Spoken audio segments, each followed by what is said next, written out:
बिल्कुल भी नहीं डरेगा, है भाई, बिल्कुल भी नहीं डरेगा। तू तो इतना अच्छा बहुत डर गया।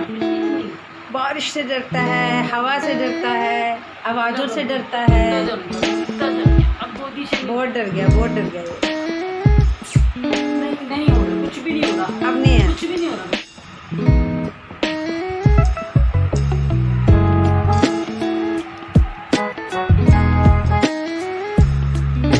छिड़ो।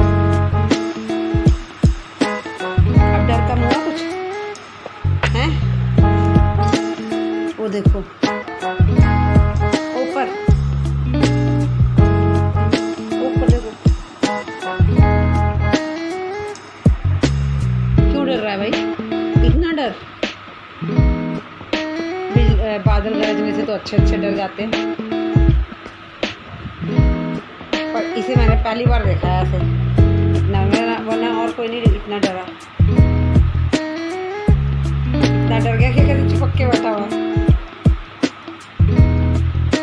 इस पे कोई फर्क नहीं पड़ रहा, इसे भी कोई फर्क नहीं पड़ रहा, बस यही डर रहा है।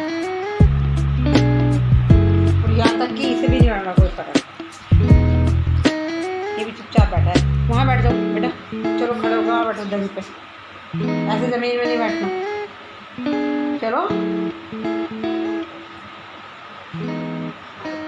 आप इसका ओपिनियन देकर प्रॉफिट पा सकते हैं। जीते हुए पैसों को बड़ी आसानी से